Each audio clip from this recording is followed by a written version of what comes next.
नमस्कार दोस्तों, मैं हूं आपका दोस्त संपत लोहार, एक और नए वीडियो के साथ नई जानकारी के साथ। मित्रों, यदि अभी तक आपने हमारे चैनल को सब्सक्राइब नहीं किया है तो आज ही हमारे चैनल को सब्सक्राइब करें और बेल आइकन दबाएं ताकि आपके पास धर्म और अध्यात्म की, श्रीमद् भागवत गीता की, हमारे मोटिवेशनल लेक्चर, योग की सारी जानकारी शीघ्रता से और सबसे पहले पहुंच सके। मित्रों, आज हम चर्चा करेंगे तिलक के महत्व के बारे में। तिलक क्यों लगाया जाता है, तिलक कितनी तरह के हो सकते हैं, तिलक के पीछे वैज्ञानिक पहलू क्या है, ये सारी जानकारी आज हम आपको देने की कोशिश करेंगे। हमारी भारतीय संस्कृति में या सनातन संस्कृति में हम कहें कि तिलक का बहुत महत्वपूर्ण स्थान है। जब भी कोई मांगलिक कार्य हो, जब भी कोई पूजा अर्चना के कार्यक्रम हो, या किसी शुभ कार्य की शुरुआत हो, या किसी यात्रा गमन की अवसर हो, हर शुभ कार्य पर, हर मांगलिक अवसर पर तिलक लगाकर उस कार्य का निर्वाह किया जाता है। तो तिलक अपने आप में बहुत महत्वपूर्ण है। तिलक लगाकर जब हम किसी शुभ कार्य की शुरुआत करते हैं, या तिलक लगाकर जब किसी को विदा करते हैं, या तिलक लगाकर किसी का स्वागत करते हैं, तो उसके पीछे मांगलिक भाव निहित होते हैं। ऐसा माना जाता है कि तिलक लगाने से मनुष्य के सौभाग्य में वृद्धि होती है। ऐसा भी माना जाता है कि तिलक लगाने से आत्मविश्वास में बढ़ोतरी होती है।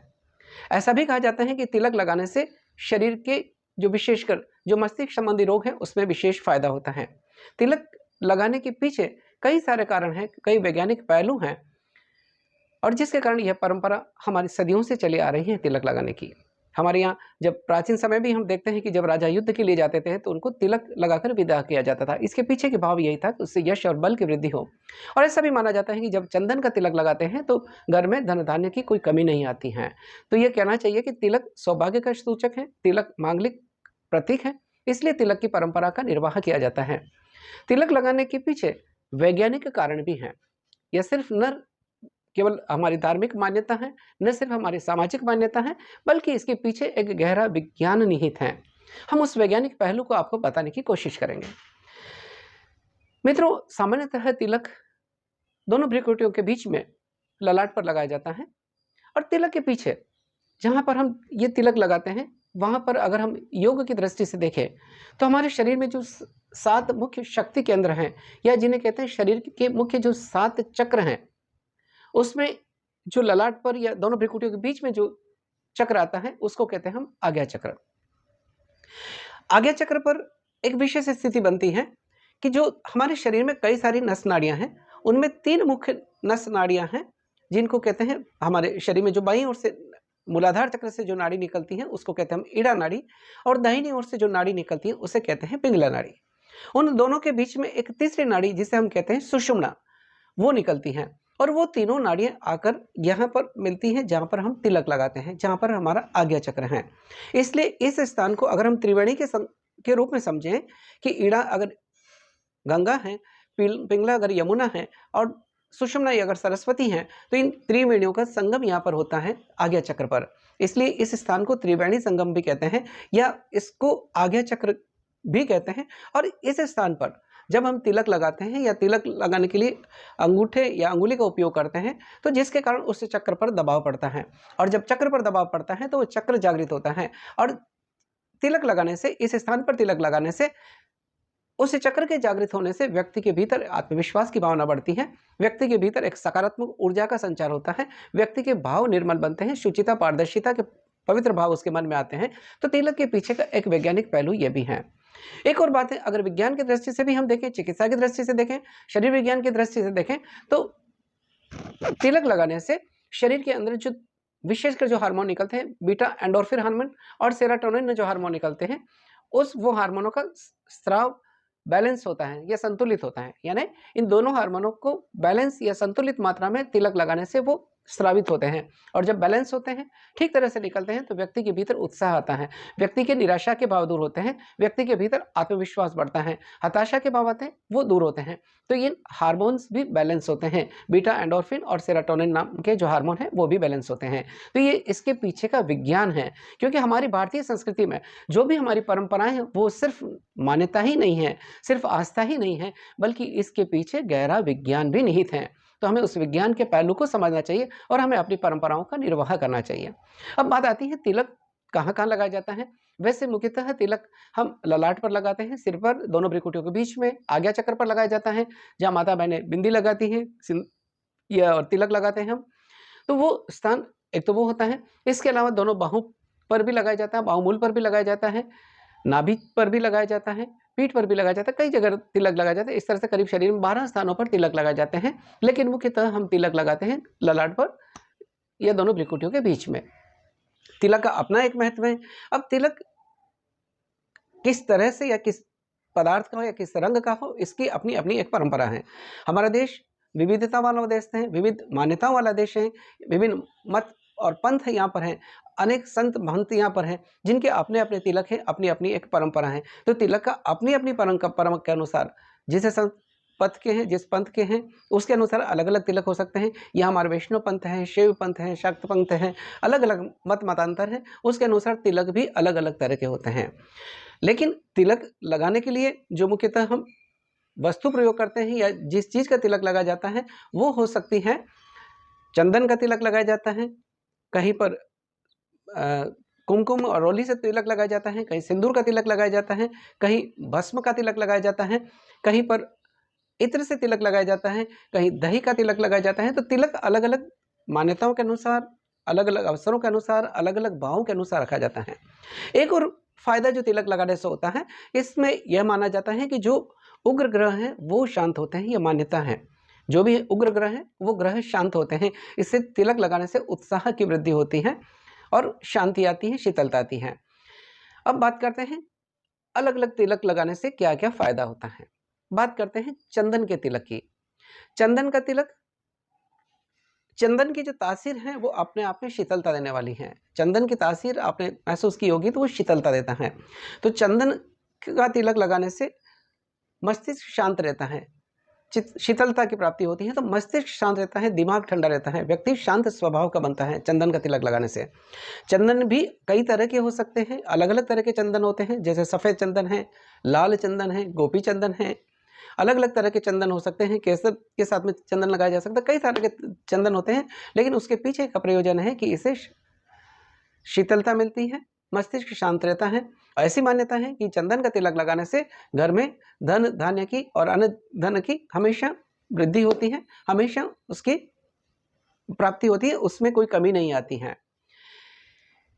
इसके अलावा जो तिलक लगाया जाता है, कुमकुम का तिलक लगाया जाता है। यह कुमकुम का तिलक लगाने से व्यक्तित्व आकर्षक बनता है, आकर्षक दिखता है व्यक्ति और आत्मविश्वास बढ़ता है। हमारी एक और परंपरा है कि जब तिलक लगाया जाता है तो उसके साथ में अक्षत लगा देते हैं। अक्षत के पीछे का प्रयोजन भी समझें हम, इसके पीछे का भी एक विज्ञान समझें। अक्षत यानी चावल, चावल अक्षत शब्द अपने आप से लगता है कि जिसकी कभी क्षति नहीं होती है, और चावल वो अन्न है या वो पदार्थ है या वो अन्न है जिसकी जितना पुराना होता जाएगा उसमें उत्तरोत्तर गुणों में वृद्धि होती जाएगी। चावल जितना पुराना होगा ऐसा माना जाता है कि उसके गुणों में वृद्धि होती है। तो जब हम तिलक लगाते हैं और तिलक के साथ में अक्षत से उसको सुशोभित करते हैं तो इसके पीछे का प्रयोजन भी यही होता है कि जिसको तिलक लगाया जा रहा है उसके यश और बल में समय के साथ में उत्तरोत्तर वृद्धि होती जाए, ये एक भावना है। तो कुमकुम का तिलक लगाते हैं। कुमकुम के तिलक के अलावा हम कई बार केसर का तिलक लगाया जाता है। केसर का तिलक लगाने से व्यक्ति के भीतर सदाचार की भावना बढ़ती है, व्यक्ति के भीतर एक सकारात्मकता की भावना बढ़ती है, तो केसर का तिलक लगाया जाता है। कई बार मिट्टी से तिलक भी लगाया जाता है, जिसके पीछे का प्रयोजन भी यह है कि मिट्टी का तिलक लगाने से बुद्धि भी बढ़ती है, बुद्धि में वृद्धि होती है, ऐसी मान्यता है।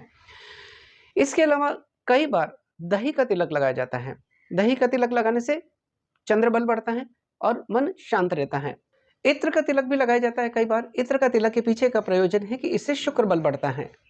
इत्र का तिलक लगाने से शुक्र बल बढ़ता है।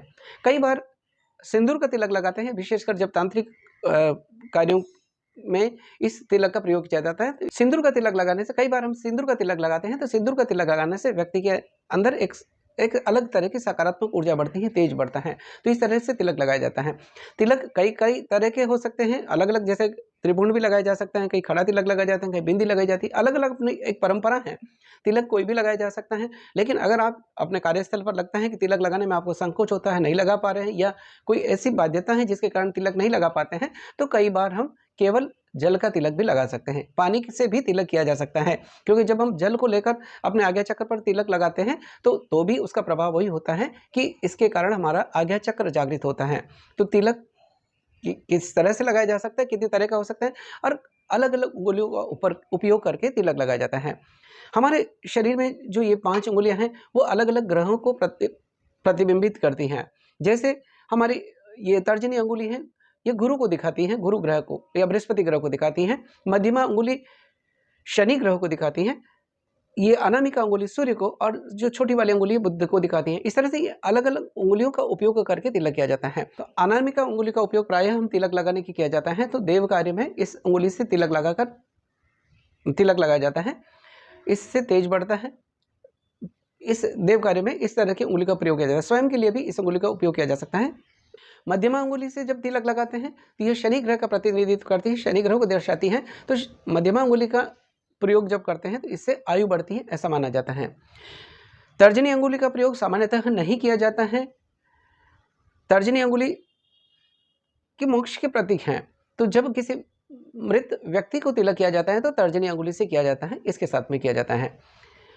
इसके अलावा जब बुद्ध की बात हो तो कनिष्ठ अंगुली से या ऋषि कार्य के लिए छोटी वाली अंगुली से तिलक किया जाता है। ऐसी हमारी अलग-अलग परंपराएं हैं या अलग-अलग मान्यता हैं। अंगूठे से भी तिलक किया जाता है। अंगूठा पुष्टिदायक है, अंगूठा शक्ति का प्रतीक माना जाता है, और अंगूठे से तिलक करने से ऐसा माना जाता है कि यश और बल की वृद्धि होती है। इसलिए हमारे यहाँ जब प्राचीन समय में इतिहास में हम पढ़ते हैं कि जब भी कोई राजा युद्ध के लिए जाता था, रणक्षेत्र में कोई जाता था, तो उस समय अंगूठे से तिलक लगाकर उसको विदा किया जाता है, ताकि यश और वृद्धि बढ़े, यश बढ़े, बल बढ़े। इस तरह से अंगूठे का तिलक लगाया जाता है। तो अलग-अलग मान्यता हैं, अलग-अलग इसके पीछे के कारण हैं। अब देखते हैं कि तिलक लगाने के नियम क्या हैं। देखिए, तिलक हम किसी भी तरह का लगाएं, अपनी अपनी मान्यता के अनुसार, अपनी अपनी आस्था के अनुसार, अपने पंथ और संप्रदाय के अनुसार, अपनी जिसमें भी आपकी आस्था है उसके अनुसार लगाएं तिलक। लेकिन तिलक के कुछ सामान्य नियम है, उसका भी हमें पालन करें तो बेहतर रहेगा। तिलक सबसे पहले तो जब भी स्नान ध्यान करके निवृत्त होकर के ही तिलक लगाना चाहिए। तिलक लगाने के लिए सबसे पहले स्नान करने के बाद ही तिलक लगाना चाहिए। जब भी हम तिलक लगाएं तो सब पूजा के लिए पहले अपने देवताओं को, जिनकी आप पूजा कर रहे हैं, पहले उनको तिलक लगाएं। उसके बाद में अपने गुरु, माता पिता, उनको तिलक लगाएं, और उसके बाद में स्वयं को तिलक लगाएं। जब तिलक लगाएं उस समय हमारा मुंह उत्तर दिशा की ओर होना चाहिए। ऐसा माना जाता है कि उत्तर दिशा की ओर मुंह करके तिलक लगाएं। तिलक लगाने के बाद में सोना नहीं चाहिए, यानी जब सोए तब आपका तिलक नहीं होना चाहिए। तिलक लगाते समय सोना नहीं चाहिए। तो ये कुछ मान्यताएं हमारी तिलक के बारे में, कि तिलक हमें क्यों लगाना चाहिए। तिलक हमारी एक सनातन संस्कृति का परिचायक है। तिलक मांगलिक कार्यों का प्रतीक है। तिलक एक दूसरे के प्रति आदर का प्रतीक है, उसको सम्मान देने का प्रतीक है। तिलक लगाने से न सिर्फ सामने वाले की आयु बढ़ती है, यश की कामना करते हैं, बल्कि इससे ये एक मांगलिक प्रतीक है जिससे मंगल कार्य की शुभारंभ होता है। तो आइए हम तिलक के महत्व को समझें, और हमारी भारतीय संस्कृति की जो छोटी छोटी परंपराएं हैं जिसका हम निर्वाह करते हैं, लेकिन उसके पीछे के ज्ञान को भी समझें, उसके पीछे के विज्ञान को भी समझें।